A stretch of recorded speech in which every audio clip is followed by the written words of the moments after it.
Hachette Audio presents Bedding the Highlander, written by Sabrina York, with a foreword by James Patterson, read by Ewan Morton.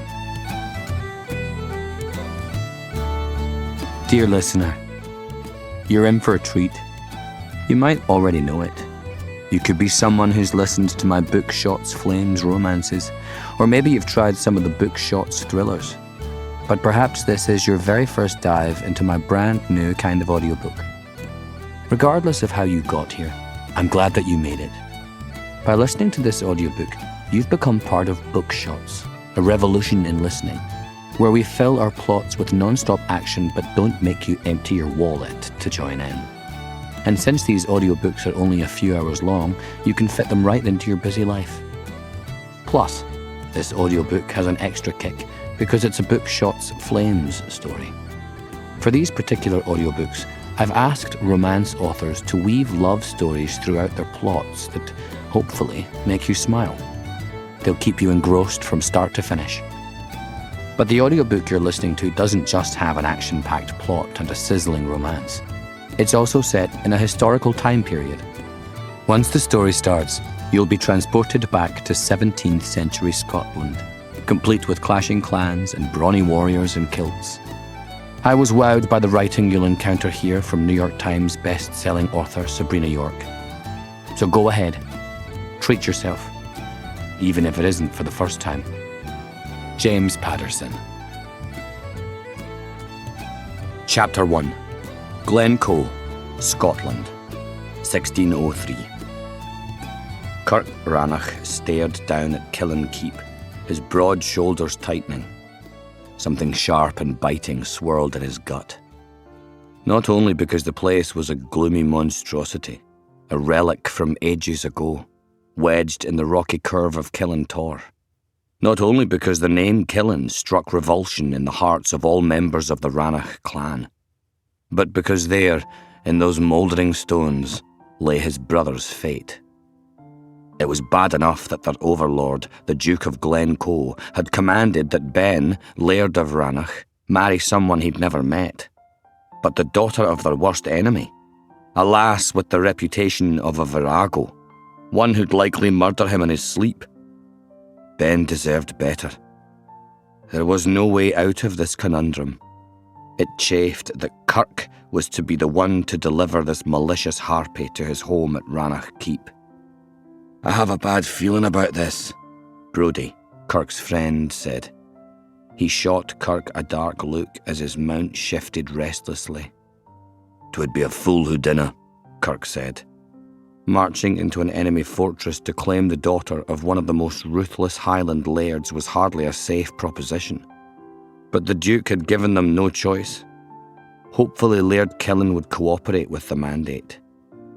"Do you think we will survive this?" Kirk snorted. The Rannochs and Killins had been fighting for generations, though the contention was hardly the Rannochs' fault. Their clan had bent over backward to be good neighbours. The Killins, on the other hand, had plundered neighbouring crofts, stolen cattle and kidnapped women. They had murdered Rannoch kin. They had no scruples whatsoever.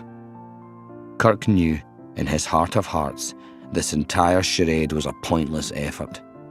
No matter how many weddings the Duke demanded, the Killins and the Rannochs would never be at peace. The waters of hostility between the two clans ran far too deep. "We should get this over with," Kirk said, setting his mount in motion. Brodie crossed himself, then followed. The castle did not become more welcoming as they approached along the rutted track cutting its way across the broad, dismal moor. Hewn of stone and built centuries ago, the keep was a fortress, speckled with murder holes. It was surrounded by a dingy moat, and the only access was over a drawbridge and through the steel portcullis. If Killin wanted them dead, they would not make it into the bailey. It was not promising that the portcullis was down and the drawbridge was up. Surely Killin's men had seen them coming. Still, it was a warmer welcome than Kirk had expected. Kirk pulled to a halt at the end of the track and stared up at the barbican. Other than the snap of the blood-red banners on the towers, there was no movement. Brodie huffed a breath. "Do you suppose no one's here?" When Kirk didn't answer, Brodie grinned and spoke again. "Perhaps we should go home." Kirk shot a sardonic look at his friend. They both knew that wouldn't happen. Not until they fulfilled their mission. As time passed, the disquiet in Kirk's breast was joined by irritation. Clearly, Killin was toying with them. How satisfying it would be to ride away and report to the Duke that Killin had not cooperated. No doubt that was what the bastard wanted. Killin would simply claim they'd never come. Finally, a voice bellowed down from the ramparts. "Who goes there?" "Who goes there?" Brodie grunted, as if they're expecting someone else. Kirk cupped his hands and bellowed his name. "Kirk Rannoch, come to fetch Lady Katherine Killin." Again, there was silence and a long wait. Kirk was hot and thirsty, sweat beaded on his brow. It took an effort to remind himself this was an important task, commanded by the Duke himself. It took an effort to control his snarling temper, but it was imperative that he do so. Ben was counting on him. Aside from that, the last thing he wanted to do was give the old goat the slightest satisfaction by letting his ire show. So he pinned a smile on his face, crossed his hands on the pommel, and proffered the impression that he was willing to wait as long as it took. Hopefully this ploy would annoy Killin. At any rate, it produced results. With a great groan, the drawbridge began to lower and the portcullis lifted. Brodie raised a brow. "Seems they're inviting us in. Seems we should go." Neither nudged his horse forward right away. Indeed, they waited several long moments. It was a shallow retribution, but it soothed their aggravation, at least a little. Especially when a man, dressed in Killin colours, stomped into view. "Well," he barked, "are you coming in or not?" Kirk lifted a shoulder. "Shall we?" Brodie sighed. "I suppose." They both held their breath as they passed through the barbican. There were slits on either side of the long tunnel into the bailey, and behind them, their enemies were most likely pointing arrows at their hearts. Kirk hoped he'd survived the ride. The Duke would bring his wrath down upon the Killin clan if they killed any of his emissaries. But there was a chance Killin cared not whether he made an enemy of the Duke. Fortunately, Killin cooperated enough to allow them to make it through the gauntlet with their hides intact. Kirk gusted a breath as he heaved from his mount and then adjusted his plaid as he waited for his host to greet him. He wasn't surprised that Killin did not appear at first. A groom scuttled up to take their horses, leaving him and Brodie standing alone in the deserted bailey. It was an odd thing for a bailey to be deserted. The bailey was the heart of any castle. It was usually bustling with crofters and villains going about their work. At Rannoch, there were always milkmaids and blacksmiths milling about. Carpenters worked on the wooden rafters, and warriors practiced on the lists. Here, nothing. That in itself was beyond disquieting. Kirk tried to quell the prickling suspicion that an ambush awaited them, but that was what it felt like. He surveyed the keep, a silent monolith. Not even a bird chirped. "I have a bad feeling about this," Brodie murmured. Aye, a bad feeling indeed. It coiled and writhed in his gut. But before Kirk could respond, the enormous wooden doors at the top of the stairs leading to the keep creaked open, revealing a dark, gaping maw. As far as invitations from Cuthbert Killin went, this was probably the warmest they'd get. Before he could lose his bravado, Kirk bounded up the stairs. He paused before crossing the threshold, his hand on the hilt of his claymore, because his training demanded it.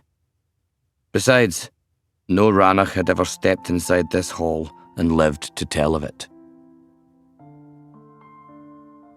Chapter 2. Kirk straightened his spine, sucked in a deep breath, and entered the castle. Killin Hall was exactly as he expected it to be. Cavernous, gloomy, barren. An ancient hearth, large enough to roast a man, took up one side of the room. On the other side, ancient stone stairs curved to the upper floors. Cuthbert Killin himself sat on a raised dais in an enormous chair resembling a throne, surrounded by armed warriors. Kirk's gaze flicked from one man to another. From the cut of their sharp features, it was clear that the majority of the men were Killin's sons. It was rumoured the laird had over 20 sons, most the progeny of women he'd stolen and raped.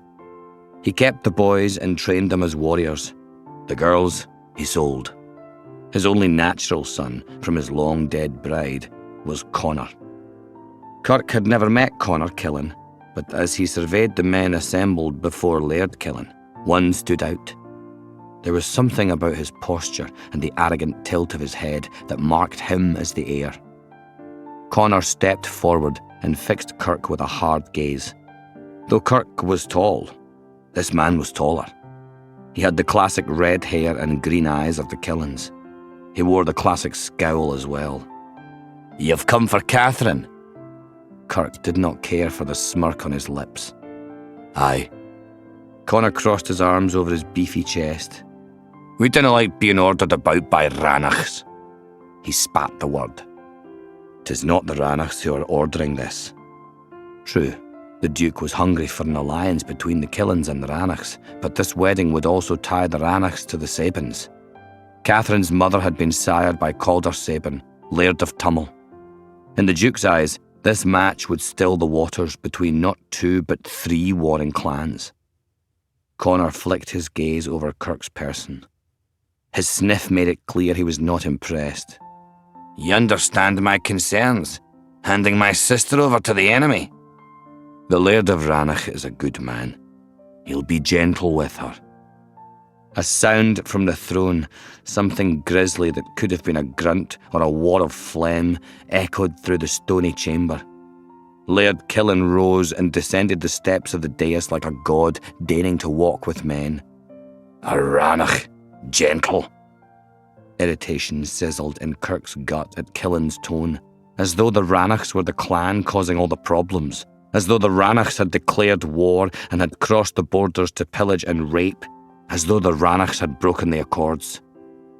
He forced his bile back down, reminded himself that his enemy was trying to get a rise out of him.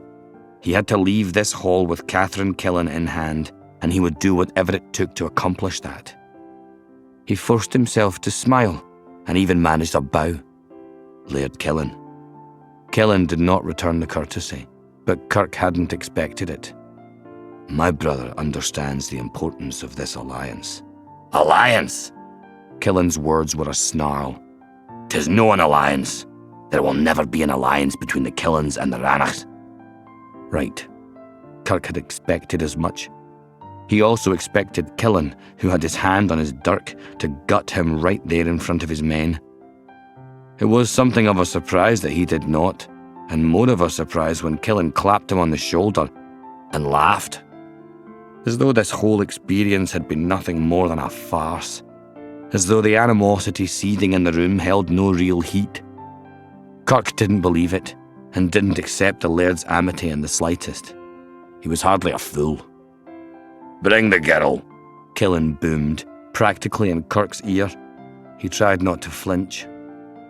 One of the men hustled from the hall to collect Katherine Killin. As they waited for him to return, Killin pinned Kirk with a sharp study. "So you're the second son?" he asked. "Aye." Killin squeezed Kirk's bicep and patted his chest.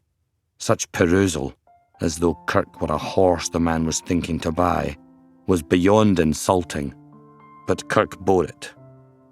"Would you care for a whiskey?" It was a simple offer, one any Highland laird would make, one Kirk would be happy to accept under any other circumstances. But here, he wouldn't put it past Killin to poison him. "Thank you, but nay, we should head back to Rannoch post-haste." Killin frowned and said, "There's no rush." "Aye, there is. The Duke is anxious for the wedding to take place." "You didn't want to have a drink?" He waved his hand, and one of his sons rushed forward with a silver tray, holding a single tumbler. Kirk scowled at the offering. Nay. His host opened his mouth to insist, but a bustle at the door captured his attention. Ah, here she is, my daughter Katherine. Both Kirk and Brodie turned to take stock of the lass who would be their laird's bride. They both blinked and shared a stunned look. She was not what they had expected. The tales they'd heard of Katherine Killin were of a bold, fearless virago, a wild wench with untamed red curls and biting green eyes. She was well versed in weapons and not afraid to use them. This girl was a mouse. She was in a ragged grey dress and her head was covered with a shawl. She seemed to be trembling in fear. She didn't even glance up, as though certain she would burst into flames should she meet Kirk's gaze. "This is Katherine Killin?" Kirk asked. The laird nodded. "Aye, my daughter Katherine." He forced a smile. "As required." Kirk had always had good instincts. He usually sensed when something was wrong, and he sensed it now. But he wasn't sure what it was. He stepped toward the girl, ignoring her flinch. Then gently, he drew the shawl from her head, revealing shaggy brown locks. "This is the Sabin lass." Killin rocked back on his heels. "This is my daughter Katherine." Kirk set his teeth. "That is not what I asked. The girl we were sent here to collect has red hair." The laird's expression melted into a glower. He turned to the girl and growled, "Are you no my daughter Katherine?" She curtsied, keeping her head low. "Aye, my laird." "But this is no the Sabin lass," Kirk repeated. He would not be fooled into taking the wrong girl. Perhaps Kirk's determination was clear in his glower, for Killin took a step back and scrubbed his face with a meaty paw. "Ugh, nay, she is not the Sabin lass, but this is my daughter Katherine." Kirk frowned. "Are many of your daughters named Katherine?" Killin waved his hand.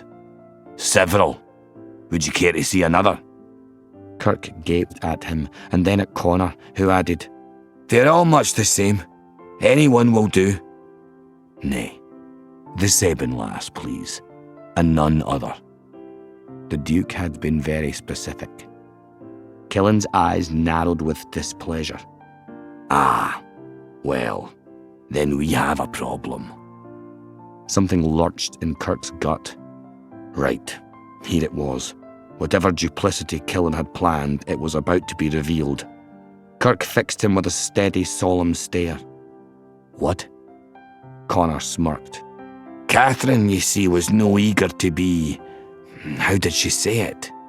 Treated as chattel. Aye, she objected to the match."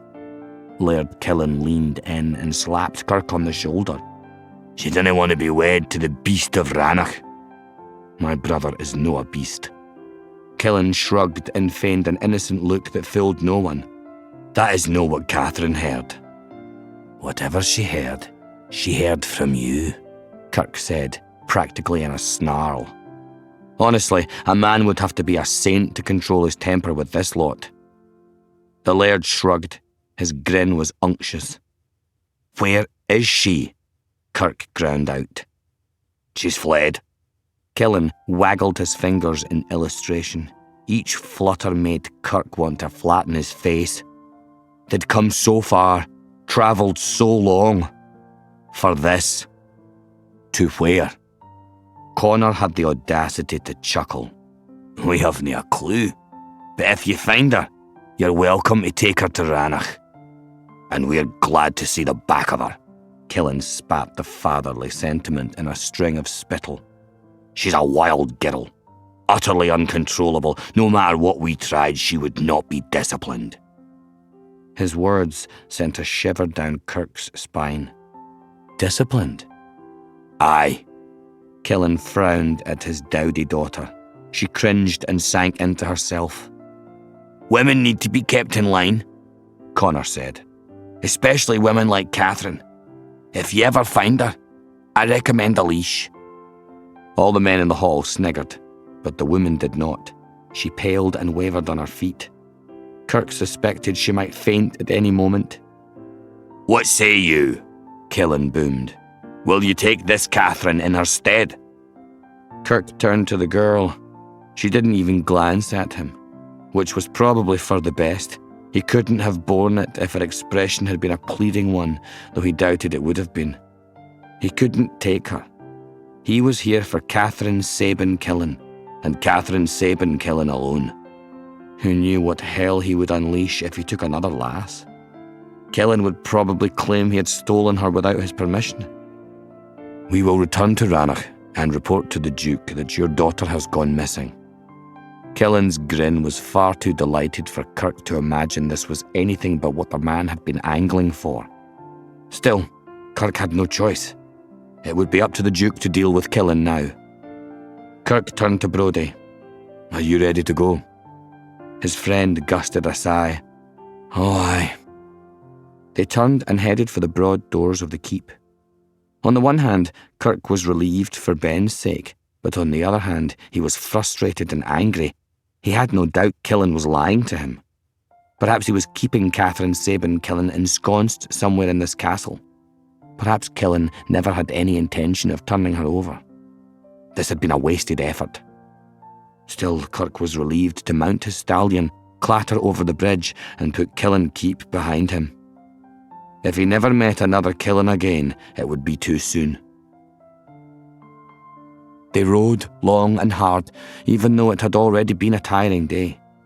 Both Kirk and Brodie wanted to put as much distance between themselves and the enemy as possible. When darkness fell, they stopped and made camp on the side of the road. Brodie bagged several rabbits, and they had a filling, though simple, meal. Then they wrapped themselves in their plaids and tucked in for the night. Kirk had a hard time sleeping. He kept replaying the encounter with Killin in his head, each time irritation further frayed his nerves. At any rate, he was wide awake when he heard it. A riffle, a shuffle, an echoing through the clearing. He glanced at Brodie, whose body formed a shadowed lump on the other side of the fire. The noise hadn't come from him. Kirk scanned the clearing. A movement in the darkness captured his attention. His heart slammed in his chest as he caught sight of two hooded figures tiptoeing through the camp. Hell! Had Killin had them followed? Were these assassins come to slit their throats in the night? But the figures didn't behave like assassins. They behaved like thieves. With a cold clenched to his gut, he knew. They were being robbed. Issuing a warrior's bellow, he sprang to his feet, launched himself across the clearing and barreled into the closest villain. They fell together to the ground with an oof. Kirk had the presence of mind to realise the thief was slight, almost delicate, and smelled. He thrust that thought away and closed his hand around the scoundrel's neck and squeezed. With the other hand, he whipped off the bastard's hood so he could see his face. Just then, the moonlight shafted through the clouds and a beam illuminated their campsite. Kirk's pulse stuttered, his lungs seized, because beneath him, cradling his body with hers, causing an undeniable firmness to arise between them, was the most beautiful thief he'd ever seen.